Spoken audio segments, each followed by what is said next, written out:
Hola a todos, hoy vengo a hablaros de los platos giradiscos, sus tecnologías y sus diferentes características. El tocadiscos, también denominado giradiscos o plato, es el elemento destinado a reproducir la información almacenada en los discos de vinilo, entregando la señal eléctrica para la reproducción sonora de dicha información. En él se aglutinan los elementos que, compaginados entre sí, realizan la función necesaria para conseguir este propósito. Los elementos principales que se pueden destacar son la cápsula, ya comentada en un anterior post, el brazo y el plato giradiscos. El brazo, de forma alargada o curvada, va siguiendo el surco del disco en movimiento en forma de espiral desde su parte exterior hasta el centro del mismo, describiendo un arco para ello, fuera de los denominados brazos tangenciales, evidentemente. El giradiscos. Su fin consiste en dar soporte al disco y hacer que gire sobre un eje y en el plano horizontal, aunque en algunos casos también se puede realizar este giro en sentido vertical. Existen los platos verticales. Estos actualmente tienen una mínima implantación y una mínima repercusión. Este giro lo realiza mediante un motor eléctrico, el cual va acoplado a un sistema de tracción. Clasificación de los tocadiscos. Debido a la composición de los elementos que conlleva el funcionamiento del tocadiscos y de las diferentes formas de combinación entre los mismos, se pueden realizar diversas clasificaciones. Lo que os voy a presentar se ha realizado teniendo en cuenta los diferentes avances tecnológicos experimentados en la materia, y debido a ello cualquier clasificación no debe considerarse de forma rigurosa ni mucho menos exhaustiva. Esta clasificación se divide en motores de tracción, sistemas de tracción, movimiento del brazo y el funcionamiento y/o manejo. Motores de tracción se emplean para conseguir el movimiento de giro del plato. Pueden ser de diferentes tipos y características, todos ellos les confieren su personalidad y su carácter. Entre las características más sobresalientes destacan la uniformidad en velocidad, su sistema de alimentación y la vibración producida por el mismo. Motores asíncronos. Es el motor que se alimenta directamente de la red. Su funcionamiento, por tanto, depende de la tensión de esta, evidentemente, y de la frecuencia de la misma, por lo que la estabilidad en su funcionamiento no es la mejor. Su velocidad nominal depende del número de polos con que esté construido, siendo normalmente de 3.000 revoluciones o de 1.500 revoluciones. El tamaño es más bien voluminoso debido a que, en parte, el conjunto de chapas metálicas que forman el conjunto magnético de dicho motor. Su precio es elevado con respecto a otros tipos de motores. Los motores síncronos de alta velocidad. Es una variante del anterior, por lo que es un motor asíncrono sincronizado. Se le añade un imán con el fin de conseguir que alcance una velocidad síncrona. La velocidad más usual en este tipo de motor se sitúa alrededor de las 3.000 revoluciones para un motor de 2 polos y 1.500 revoluciones, como hemos visto, para un motor de 4 polos. Lo que le confiere una mayor exactitud en su velocidad, siendo independiente de la tensión de red y dependiendo solo de la frecuencia de mismo, siendo esta actualmente de bastante buena exactitud. Los motores síncronos de baja velocidad. Su construcción es totalmente diferente a las anteriores. Con el aumento del número de polos se reduce proporcionalmente la velocidad del motor. Velocidad igual, una fórmula, 1.500 dividido por n pares de polos. Son de pequeño tamaño y económicos, ya que sus polos se consiguen mediante troquelado y doblado de una sola chapa. Su vibración es fuerte debido a la velocidad que alcanza, por lo que su sistema de suspensión debe ser muy elaborada para evitar posibles problemas. Un gran número de casos se utilizan en sistemas de tracción por correa, debido a que tiene un par de arranque muy bajo. Motores de corriente continua. son alimentados por una fuente de alimentación de corriente continua, evidentemente, directamente de la tensión de red posteriormente reducida a la tensión adecuada, rectificada y filtrada convenientemente, normalmente entre 6 y 8 voltios de corriente continua. Estos no deben conectarse directamente nunca a la tensión de alimentación directamente, debido a la gran influencia que posee esta sobre la velocidad del motor, lo que normalmente se dispone de un circuito exterior de regulación de velocidad que puede ser de regulación centrífuga o mecánica y de regulación normalmente electrónica. La regulación mecánica es usada en aparatos portátiles, no presentando la estabilidad requerida para los modelos de IFI y mucho menos para el high-end. La regulación electrónica se basa en la regulación de corriente absorbida por el motor, es decir, por su consumo. En algunos casos, este circuito de regulación se consigue mediante la comparación de fase de las dos frecuencias iguales, una que se obtiene del generador tacométrico situado en el eje del motor y otra que proviene del circuito regulador de velocidad. Su frecuencia es controlada por un oscilador de cuarzo y se obtiene una gran estabilidad en la velocidad del motor. Bien, los motores archiconocidos de tracción directa, denominado también de tracción central. Es aquel en que la tracción del plato se realiza sin ningún elemento intermedio, o sea que el eje del motor hace girar directamente el plato sobre el que se apoya el vinilo. Al no existir ningún elemento intermedio, la velocidad del plato es la misma que la del motor, cosa que no ocurre con los de polea intermedia o los de transmisión por correa, en los cuales se introduce una pequeña variación por deslizamiento de cualquiera de dichos elementos.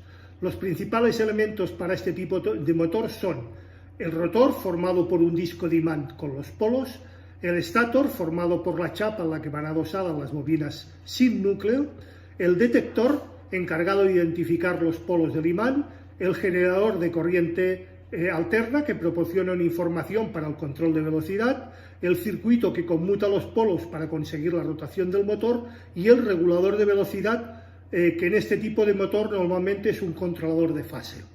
Sistemas de tracción de nuestros platos. Dependiendo del mecanismo, los sistemas con que se consigue la rotación del plato son la tracción por correa, la tracción por polea intermedia y la tracción directa. Tracción por correa. El movimiento entre el eje del motor y el plato abraza por un lado una polea situada en el eje del motor y por otro el tambor colocado debajo justo del plato y concéntrico al mismo. Ese tambor suele ser solidario al plato y por lo que deforman una sola pieza. El cambio de velocidad se realiza desplazando la correa sobre distintos diámetros de la polea del eje del motor. Es decir, el eje del motor tiene un cono y sobre este cono una polea que se desliza para conseguir la velocidad que transfiere esta velocidad al plato giradiscos. Este sistema proporciona una buena amortiguación en las vibraciones, por lo que es ampliamente utilizado. Es un claro exponente de esta tecnología de las marcas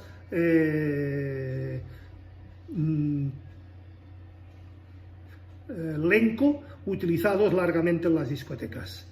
Tracción por polea intermedia. En este caso, el movimiento entre el eje del motor y el plato se realiza mediante una polea intermedia, también denominada polea local o de arrastre, cuya composición es de caucho en su parte externa y metálica en su centro y va situada sobre el eje metálico del mismo. Su cubierta exterior contacta directamente con la polea del motor y el borde de teflón del plato. Un error que corrijo. Los primeros no son los que os denominaba del tambor y la polea, que su máximo exponente es Lenco, sino que son los que directamente la polea hace girar una goma, y esta goma sobre el eje del motor, y sus mayores exponentes serían Torrens o Lim. Los de tracción directa.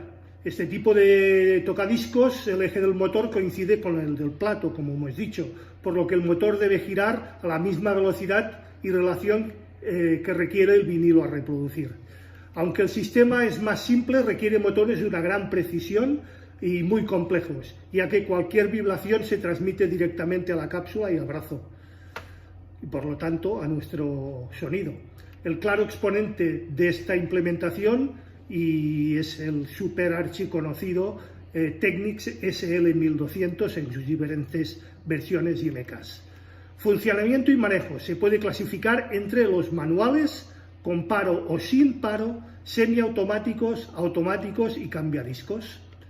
Manual con paro. Su funcionamiento y colocación del brazo sobre el vinilo se realiza manualmente. El paro final del disco se hace automáticamente al concluir el mismo. Manual sin paro. Evidentemente, el sistema de paro descrito anteriormente, que funcionó durante muchos años, en este caso no existe. Nosotros deberemos de poner el plato en marcha, la aguja sobre el plato y cuando éste termine levantarla y volverla a apagar.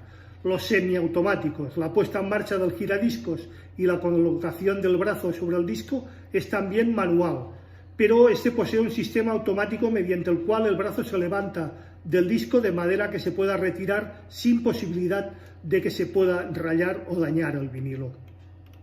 Plato automático. En él la colocación del brazo sobre el disco y el paro y retirada del mismo se efectúan de forma totalmente automáticas. Normalmente se deberá introducir el dato del diámetro del disco, si son de 7, de 10 o de 12 pulgadas, y en algunos modelos esta información se refleja de forma automática al seleccionar la velocidad de funcionamiento, siendo los de 17 centímetros para discos de 45 y los de 30 centímetros para los de 33,3 revoluciones por minuto. Cambiadiscos. En este tipo de platos permite la colocación de varios discos apilados de forma superpuesta y en el plano horizontal. Todo el sistema es automático, es decir, la puesta en marcha, la caída del disco sobre el plato, el avance del brazo, la posición de la aguja y al terminar se levanta la aguja, regula su posición inicial, cae el siguiente disco y vuelta a empezar. Movimiento del brazo. Cuando se habla del movimiento del brazo se hace de manera que éste sea respecto al disco, evidentemente, pudiendo ser de estos dos tipos. De forma radial, en el que la aguja describe un arco aproximadamente a una circunferencia, o de forma tangencial, es decir, va paralelo a los ejes del disco. Y describe, en lugar de un arco, describe un radio. Brazo de movimiento radial. En ese sistema el brazo tiene dos movimientos, uno alrededor del eje vertical del plato y otro horizontal al que se siguen los surcos del disco, es el más extendido. Brazo de movimiento tangencial, como hemos visto hace un momento.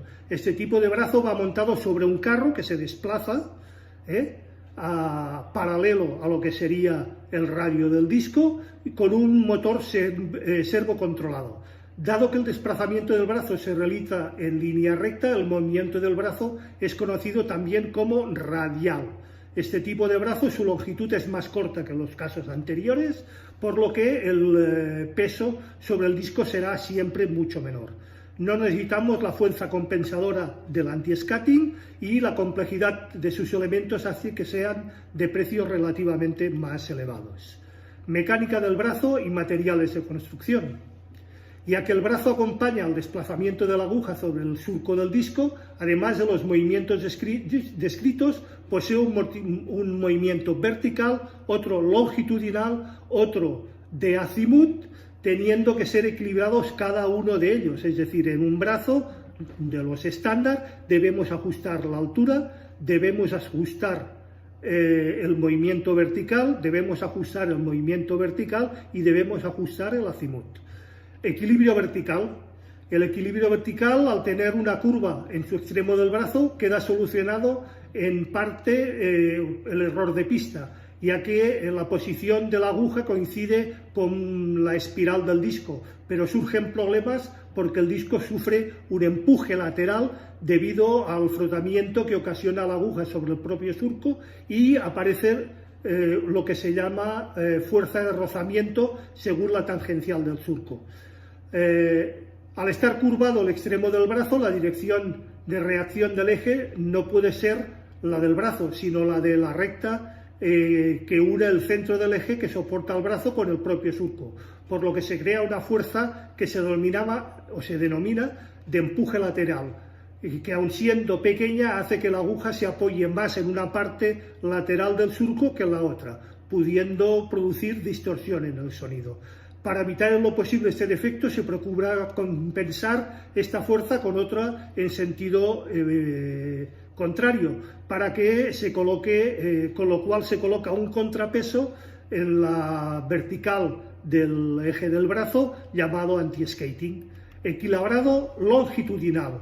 Este equilibrado se consigue añadiendo un contrapeso en la parte posterior del eje que soporta el brazo, sirviendo el mismo como báscula para, siempre que ajustamos un brazo, conseguir que el brazo se quede en equilibrio, con lo cual sería peso cero, y dándole unos movimientos a ese contrapeso o mediante un émbolo dentro del propio brazo o algún sistema un poquitín más sofisticado, dar la fuerza de apoyo que, como vimos en el post anterior, puede estar entre los 2,5 gramos y los 0,75 gramos.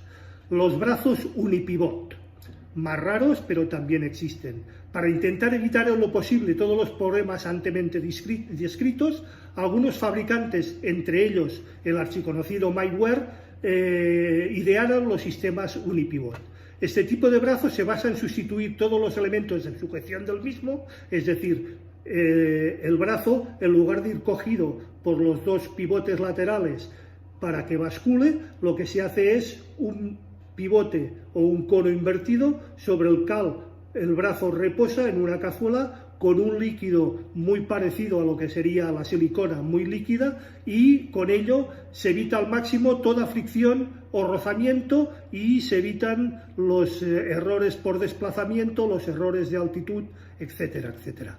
El plato generalmente está constituido de metal, normalmente aluminio o hierro. Su parte superior va colocada la alfombrilla plástica o elástica de goma sobre la que se colocará el vinilo. Gira en torno a un eje central sobre el cual va apoyado y lo hace a la velocidad previamente seleccionada, sean los 33, sean los 45 o sean los 78. Ajuste fino de velocidad. Varios son los elementos que pueden provocar que la velocidad seleccionada no sea exactamente la misma a la que debería girar el plato. Desgaste mecánico, precisión o presión de la aguja, etcétera, etcétera. Para corregir este defecto, en la medida de lo posible, algunos giradiscos, no todos, poseen un ajuste fino de la velocidad que permite alcanzar ese valor de forma lo más precisa y exacta posible. La mayoría de platos giradiscos tienen en su exterior el equivalente a un ostrobo que nos permiten ajustar esta velocidad a la 33, a los 45 o a los 78 revoluciones por minuto. Control de velocidad. La control de velocidad se puede comprobar mediante un sistema denominado estroboscopio, como hemos dicho. Este estroboscopio, que suele, los que no llevan, ponerse mediante una chapita de aluminio redonda a la cual va impreso este estroboscopio, en algunos modelos va en la vertical exterior del plato y en el otro en lo que sería la horizontal exterior al plato mediante unos encastes o mediante también un dibujo troquelado, el cual nos permite seleccionar y visualizar con el ojo mediante una pequeña luz incrustada en el plato que la velocidad sea la escogida. Ubicación del plato. A la hora de colocar nuestro plato en la sala de escucha se deberá tener en cuenta muy bien también la colocación de los altavoces o en su caso las cajas acústicas, ya que estas pueden reproducir lo que se llaman acoples o retroalimentaciones, manifestándose en forma de zumbidos, empastes de ciertas frecuencias, etc. Este fenómeno es conocido también como efecto Larsen. Aparece cuando las ondas generadas por el altavoz llegan hasta el plato haciendo vibrar la aguja y haciendo vibrar el plato. La cápsula recoge estas vibraciones y las introduce nuevamente en el amplificador, que a su vez las vuelve a amplificar, las vuelve a lanzar y se crea una retroalimentación y el denominado efecto Larsen. Y por último, el que según sus fabricantes es el no va más en los platos giradiscos, el láser turntable o plato giradiscos láser, un reproductor de vinilos un tanto atípico. Gracias a la tecnología láser eliminan la necesidad evidentemente de cápsulas y agujas y por tanto evita también el rozamiento y desgaste de los discos, reproduce miles de veces un vinilo sin ningún tipo de desgaste, según asegura el propio fabricante. Hace muy pocos meses se anunció incluso una mejora en este dispositivo, dando 5 años de garantía al producto y portes gratuitos de ida y vuelta desde y hacia Japón, para el cumplimiento de dicha garantía, insisto, de 5 años. El uso del láser permite disponer de un control de velocidad continuo en pasos de 0,1 revoluciones por minuto, es decir, no solamente nos ahorramos el desgaste del vinilo, sino que la exactitud en la rotación de sus revoluciones es del 0,1 revoluciones por minuto.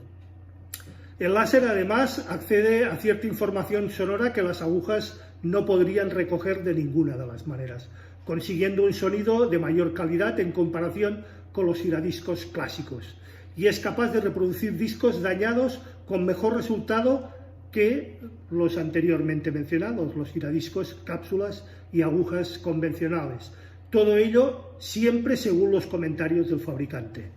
El vinilo se inserta en el reproductor como si fuera un CD, más grande, pero como si fuera un CD. Y una vez dentro, todo se maneja como en un reproductor de CD convencional. Tiene mando a distancia, te dice el tiempo de reproducción, el tiempo restante de cada pista, se puede ir saltando de pista en pista, parar, hacer pausa, exactamente igual que un CD. La cápsula, aguja, brazos, la calidad de este y del plato y otros métodos de limpieza son totalmente innecesarios. Escuchar vinilos es un verdadero gusto. La pasión que demuestra algunas personas al respecto merece ser más que reconocida. Sin embargo, eso no cambia el hecho de que para pasar una aguja por un surco deteriore lentamente cada vinilo. En el caso del láser, su fabricante asegura que no es así. La solución llega del fabricante japonés ELP Turntables, que utiliza un sistema láser en reemplazo de la cápsula y la aguja, por lo que no toca nunca la superficie, simplemente se refleja. De ninguna manera me atrevo a ingresar en el debate sobre qué medio suena mejor o qué medio suena peor. Insisto, todo esto son especificaciones y características y argumentos de su fabricante.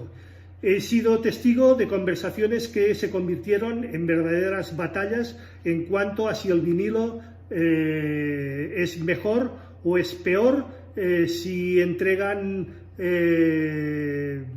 mayor calidad, menor calidad, y evidentemente si encima le ponemos un giradiscos láser, sinceramente no voy a entrar en ese terreno, ya que, como todos sabéis, yo soy amante del sonido digital, mantengo mi reproductor de CDs por la gran colección que tengo. Cada vez, igual que hice con los vinilos, paso más mis CDs a la NAS en formato FLAC de 2496 y, bueno, considero que es la mejor solución hoy por hoy frente al vinilo, con unos importes muy superiores. Para que os hagáis una idea, un plato giradiscos láser de este fabricante ELP de Japón suele estar entre los 12, 13, 15 mil dólares dependiendo del modelo. También cabe decir que a día de hoy otros fabricantes japoneses, evidentemente, como Sansui, Pioneer o Yamaha, disponen o han presentado también sus modelos o sus prototipos. Y esto es todo por hoy. Espero haber aportado un poquitín más de conocimiento de los giradiscos, sus tecnologías y sus funcionamientos. Quedo abierto, como siempre, a cualquier pregunta, duda, aclaración y cuestión o sugerencia por vuestra parte. Será debidamente contestado. Recordad, si os ha gustado, dadle like, por favor. Compartid el post para ayudar a que crezca el canal. Suscribiros si no lo estáis ya y acordaros de darle a la campanilla gris para que YouTube os avise de cualquier novedad dentro del canal. Muchísimas gracias y os espero el próximo viernes, una vez más, en A las 8 estrenamos. Hasta entonces, que tengáis un feliz fin de semana y una feliz semana hasta el próximo viernes.